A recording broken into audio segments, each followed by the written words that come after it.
एक अनोखी और लाजवाब कहानी। पटाखों का सपना। दिवाली का त्योहार था। शहर रोशनी से जगमगा रहा था। मिठाइयां बांटी जा रही थीं। बच्चे तरह तरह के पटाखे फोड़ रहे थे। लेकिन एक छोटे से किराए के घर में दिव्यांश नाम का एक छोटा लड़का चुपचाप बैठा था और अपने मन में सोच रहा था, आज दिवाली है, क्या दादाजी मुझे कुछ पटाखे दिलाएंगे? वह अपने दादाजी के पास गया और बोला, दादाजी, सभी बच्चे पटाखे फोड़ेंगे, मुझे भी कुछ पटाखे दिला दीजिए ना। दादाजी की आंखों में आंसू आ गए। उन्होंने अपने टूटे हुए चश्मे का फ्रेम ठीक किया और प्यार से दिव्यांश के सिर पर हाथ फेरते हुए बोले, बेटा, तुम्हें पता है, तुम्हारे मम्मी पापा कोविड की महामारी में गुजर गए। उन्हें बचाने में हमने अपनी सारी बचत और अपना घर भी खो दिया। अब हम किराए के घर में रहते हैं। मैं बूढ़ा हो गया हूँ, कमा नहीं सकता। मुझे माफ करना।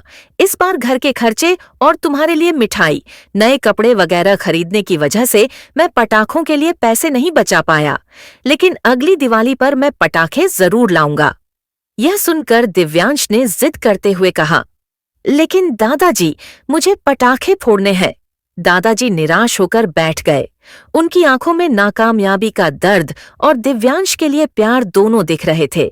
लेकिन दिव्यांश यह देख नहीं पाया और जोर जोर से चिल्लाने और जिद करने लगा। दादाजी ने दिव्यांश को चुप कराने के लिए उसके नाजुक गालों पर थप्पड़ मारा। दिव्यांश को गुस्सा आ गया और वह रोने लगा और कहने लगा, दादाजी अच्छे नहीं हैं, दादाजी मुझे पटाखे भी नहीं दिलाते। दादाजी ने दिव्यांश को शांत करने के लिए गोद में ले लिया। उसके आंसुओं से दादाजी का पहना हुआ पुराना कुर्ता भी गीला हो गया था। धीरे धीरे दिव्यांश दादाजी की गोद में सो गया। थोड़ी देर बाद एक छोटी छींटी रानी चमकता हुआ ताज पहने हुए आगे आई और बोली, दिव्यांश, दिव्यांश, प्लीज पटाखे मत फोड़ना। दिव्यांश चौंक गया। अरे, चींटी रानी बोल रही है? चींटी रानी बोली, जब तुम पटाखे फोड़ते हो तब हम सड़क पर चल रहे होते हैं और तुम्हारा पटाखा फट जाता है, तब हम चिंगारियों से जल जाते हैं। दिव्यांश बोला, ओह सच में, माफ करना। फिर थोड़ी देर बाद एक कुत्ता अपनी दुम हिलाता हुआ आया, लेकिन उसकी आंखों में डर था और वह भी बोला, दिव्यांश भाई, जब आप लोग पटाखे फोड़ते हैं तो हम इतना डर जाते हैं कि खाना भूल जाते हैं। कई कुत्ते तो पूरी रात छिपकर कांपते रहते हैं।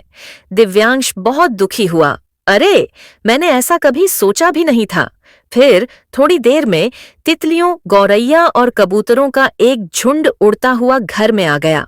उनमें से सबसे पहले तितली ने कहा, दिव्यांश, तुम्हें पता है, जब पटाखे फूटते हैं तो धुआं आसमान में भर जाता है, जिससे हमें सांस लेने में मुश्किल होती है।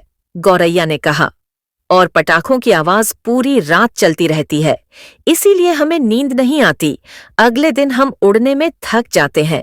कबूतर ने आगे कहा, कभी कभी आसमान में पटाखों के धुएं की वजह से हम अपना रास्ता भूल जाते हैं और अपने घोंसले तक भी नहीं पहुंच पाते। दिव्यांश ने हैरानी से कहा, ओह, मैंने ऐसे नुकसान के बारे में कभी सोचा भी नहीं था। अब एक बूढ़ी औरत धीरे धीरे अपनी छड़ी पकड़ते हुए आई और हाँफते हुए धीरे से बोली, बेटा दिव्यांश, मुझे अस्थमा है। जब पटाखे फूटते हैं तो मेरी सांस रुक जाती है।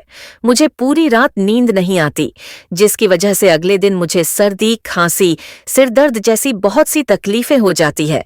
दिव्यांश ने कहा, ओह, मैं अब पटाखे नहीं फोड़ूंगा दादी। तभी एक आदमी फटी हुई पैंट पहने और हाथ में बड़ी सी झाड़ू लिए दौड़ता हुआ आया और बोला, दिव्यांश, प्लीज पटाखे मत फोड़ो। मैं रोज सुबह सड़कों पर कचरा साफ करता हूँ। तुम्हें पता है, पूरे साल में सबसे ज्यादा कचरा दिवाली की रात पटाखों से ही होता है। इसीलिए दिवाली की रात हमारी सड़कें इतनी बदसूरत दिखती हैं। कचरा उठाने वाले भाई की बात सुनकर दिव्यांश को लगा कि यह सच है। वह मेहनत से सड़कें साफ करता है और हम कचरा फैलाते हैं। दिव्यांश अभी सोच ही रहा था कि उसके बगल में एक टेबल पड़ी थी। उसका ड्रॉर जोर से खुला और दादाजी के फटे हुए पुराने बटुए से 200 रुपये की केसरी रंग की नोट निकली और बोली, अरे दिव्यांश, तुम मुझे धुएं में उड़ा रहे हो। तुम मुझे देकर पटाखे खरीदते हो और उन्हें फोड़ते हो, इसलिए मैं जल जाता हूँ। इसके बजाय कितना अच्छा होगा अगर तुम मुझे किसी अच्छे काम के लिए इस्तेमाल करोगे। दिव्यांश हंसने लगा और सोचने लगा। तभी अचानक पूरा कमरा रोशनी से भर गया।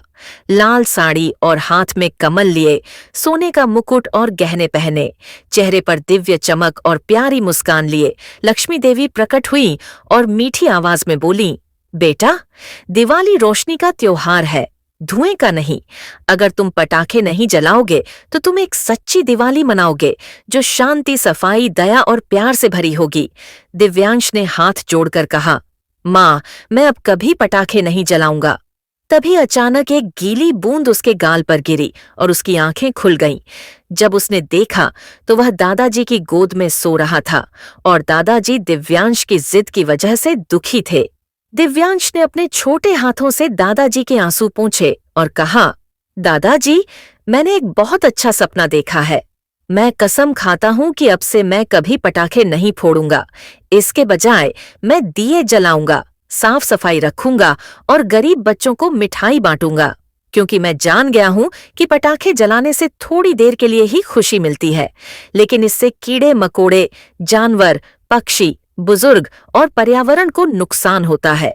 दोस्तों, सच्ची दिवाली रोशनी और प्यार के बारे में है, धुएं और प्रदूषण के बारे में नहीं, क्योंकि इस दिवाली के शुभ दिवस पर भगवान राम का राज्याभिषेक हुआ था और तीर्थंकर महावीर स्वामी को मोक्ष की प्राप्ति हुई।